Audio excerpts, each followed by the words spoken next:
की इस वीडियो में हम बात करेंगे स्टेनोग्राफर के बारे में। स्टेनोग्राफर क्या होता है, सरकारी विभाग में स्टेनोग्राफर कैसे बने, स्टेनोग्राफर से जुड़ी सारी सवाल जैसे कि स्टेनोग्राफर की चयन प्रक्रिया, स्टेनोग्राफर के लिए शैक्षणिक योग्यता, स्टेनोग्राफर में करियर कैसे बनाए, स्टेनोग्राफर की तैयारी कैसे करें। साथ ही वीडियो के अंत में आपको बताया जाएगा स्टेनोग्राफर के लिए पाठ्यक्रम और परीक्षा पैटर्न क्या होता है और स्टेनोग्राफर की सैलरी लगभग कितनी होती है। दोस्तों, पूरी जानकारी के लिए वीडियो के अंत तक बने रहिए। अगर आप स्टेनोग्राफर बनना चाहते हैं तो यह जानकारी आपके लिए बेहद ही जरूरी है, और यदि आपको किसी चीज की जानकारी होती है तो आप उस जानकारी को लोगों तक पहुंचा सकते हैं, जो कि काफी अच्छी बात है। तो चलिए शुरू करते हैं। तो सबसे पहले जानते हैं आखिर स्टेनोग्राफर क्या होता है। दोस्तों, आमतौर पर स्टेनोग्राफर एक टाइपिंग मास्टर जैसा होते हैं, जो सुनकर किसी भी चीज को बहुत तेजी से संक्षिप्त रूप में लिखते हैं। स्टेनोग्राफर को शॉर्ट हैंडेड भी कहा जाता है। स्टेनोग्राफर की नियुक्ति सरकारी एवं प्राइवेट दोनों ही क्षेत्रों में की जाती है। इस तरह से विद्यार्थियों के पास स्टेनोग्राफर में अपना करियर बनाने का बहुत अच्छा ऑप्शन होता है। स्टेनोग्राफर को किसी व्यक्ति द्वारा दिए जा रहे भाषण को सुनकर टाइपिंग मशीन और किसी अन्य साधन की सहायता से उसी प्रकार लिखना होता है या टाइपिंग करना होता है। स्टेनोग्राफर को बहुत सारे संस्थानों जैसे न्यायालयों, पुलिस स्टेशन, समाचार पत्र और भी कई विभिन्न प्रकार के सरकारी संस्थाओं में नौकरी मिल जाती है। इसमें मूल बात यह होती है कि इधर बहुत तेजी से टाइपिंग करना पड़ता है। कभी कभी स्टेनोग्राफर किसी भी चीज को लिखने के लिए सिंबल का भी इस्तेमाल करते हैं। तो ये थी जानकारी स्टेनोग्राफर क्या है। अब जानते हैं स्टेनोग्राफर बनने के लिए कौन कौन सी योग्यताएं मांगी जाती है। जैसे कि नाम से पता चलता है, स्टेनोग्राफर बनने के लिए स्टेनोग्राफी का ज्ञान होना बहुत जरूरी है। स्टेनोग्राफी के अंतर्गत शॉर्ट हैंडेड यानी कि विभिन्न प्रकार के चिन्हों का उपयोग करके तेज गति से लिखने का तरीका एवं अंग्रेजी और हिंदी या अन्य भाषाओं में टाइपिंग करना शामिल होता है। और दोस्तों, खास बात यह है कि एक सफल स्टेनोग्राफर बनने के लिए आपको अपने द्वारा टाइपिंग किए गए भाषाओं का एवं उसके व्याकरणों का ज्ञान होना चाहिए। स्टेनोग्राफर पद पर नियुक्त होने के लिए स्टूडेंट को किसी भी स्ट्रीम में स्नातक यानी कि ग्रेजुएट होना चाहिए। अगर आप शॉर्ट हैंड सीखना चाहते हैं तो आपके पास इंटरमीडिएट पास सर्टिफिकेट होना चाहिए और आपके पास स्टेनोग्राफी का किसी भी संस्था से 1 वर्ष का डिप्लोमा सर्टिफिकेट भी होना चाहिए।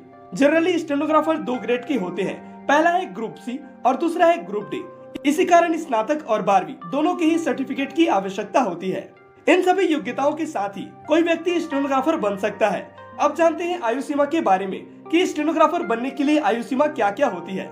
स्टेनोग्राफर ग्रेड सी के लिए अभ्यर्थियों के लिए न्यूनतम आयु 18 वर्ष तथा अधिकतम आयु 30 वर्ष है, और वहीं स्टेनोग्राफर ग्रेड डी के लिए बच्चों के लिए न्यूनतम आयु 18 वर्ष और अधिकतम 27 वर्ष होता है।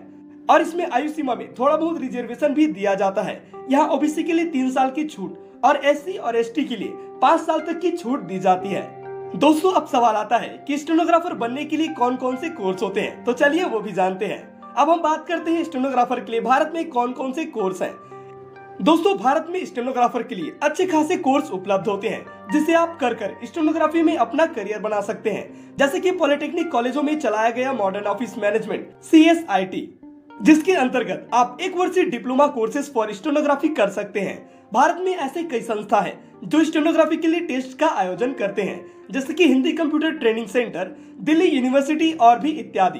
दोस्तों, स्टेनोग्राफी करने के बाद आपके मन में सवाल आएगा कि हमें किस तरह से चयनित किया जाएगा, यानी कि हमें जॉब किस तरह से मिलेगी। तो चलिए जानते हैं स्टेनोग्राफर बनने के लिए चयन प्रक्रिया क्या होती है। दोस्तों, सरकारी क्षेत्रों में स्टेनोग्राफर बनने के लिए कंप्यूटर आधारित या लिखित परीक्षा आयोजित की जाती है। फिर उसके बाद सबसे पहला पड़ाव आता है, उत्तीर्ण विद्यार्थियों का टाइपिंग स्पीड चेक किया जाता है और उस हिसाब से स्टेनोग्राफी की नियुक्ति होती है। इसके बाद विद्यार्थियों के लिए आशुलिपि की परीक्षा होती है। उसके बाद आपको पोस्ट दिया जाता है। अब अगला सवाल है स्टेनोग्राफर के लिए परीक्षा सिलेबस और पैटर्न। तो चलिए जानते हैं। दोस्तों, स्टेनोग्राफर के लिए परीक्षा में कुल 3 सेक्शन होते हैं। पहला है जनरल अवेयरनेस, दूसरा है इंग्लिश लैंग्वेज एंड कॉम्प्रिहेंशन, तीसरा है general science and reasoning. General intelligence और रीजनिंग से 50 सवाल पूछे जाते हैं। इंग्लिश लैंग्वेज एवं कॉम्प्रिहेंशन से 100 सवाल पूछे जाते हैं और सामान्य जागरूकता यानी कि जनरल अवेयरनेस से 50 सवाल आते हैं। कुल समय 2 घंटे का होता है और विकलांग विद्यार्थियों के लिए इस समय में 2 घंटे एवं 40 मिनट का समय दिया जाता है। अधिकतम मार्क्स 200 का होता है, यानी कि 1 सवाल पर 1 अंक होता है। इस परीक्षा में नेगेटिव मार्किंग भी होता है। प्रत्येक गलत आंसर पर 0.25 अंक काट लिया जाता है। इस परीक्षा में नेगेटिव मार्किंग होने से आप समझ सकते हैं कि इसकी परीक्षा का स्तर क्या होता होगा। अब बात करते हैं स्किल टेस्ट फॉर स्टेनोग्राफर की। जब आप रिटन एग्जाम को क्वालिफाई कर लेते हैं तब आपको स्किल टेस्ट के लिए बुलाया जाता है। इसमें विद्यार्थियों का टाइपिंग टेस्ट लिया जाता है। ग्रेड सी के लिए 10 वर्ड पर मिनट एवं ग्रेड डी के लिए 80 वर्ड पर मिनट टाइप करना होता है। अगर आप कंप्यूटर के बारे में जानकारी रखते हैं और कंप्यूटर में टाइपिंग करते हैं तो हमें कमेंट कर जरूर बताएं कि आपकी टाइपिंग स्पीड वर्ड पर मिनट क्या है। अब दोस्तों, जैसा कि हमने आपको वीडियो के शुरू में बताया कि आपको स्टेनोग्राफर की सैलरी भी बताई जाएगी, तो चलिए जानते हैं स्टेनोग्राफर की सैलरी आखिर कितनी होती है। एक स्टेनोग्राफर की सैलरी उसकी ग्रेड के अनुसार होता है। एसएससी स्टेनोग्राफर ग्रेड सी की सैलरी की बात करें तो पे स्केल 9,300 से लेकर 34,800 रुपए तक होता है। इसमें ग्रेड पे 4,200 रुपए, शुरुआती पे 5,200 रुपए और कुल पे 14,500 रुपए होता है। और वही बात करें एसएससी स्टेनोग्राफर ग्रेड डी की सैलरी की तो पे स्केल इसका 5,200 से लेकर 20,200 रुपए तक होता है और ग्रेड पे 2,400 रुपए। और वही साथ ही ग्रेड डी के लिए शुरुआती पे 5,200 रुपए और टोटल पे 7,600 रुपए होता है।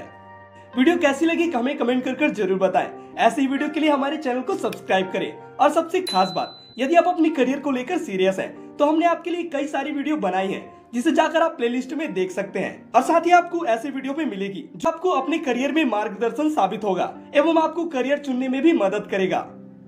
और यदि आप एक स्टूडेंट हैं और किसी भी कॉम्पिटिटिव एग्जाम की तैयारी कर रहे हैं तो जुड़िए हमारे टेलीग्राम ग्रुप एवं व्हाट्सएप ग्रुप से, जिसका लिंक आपको वीडियो के डिस्क्रिप्शन में दिया गया है।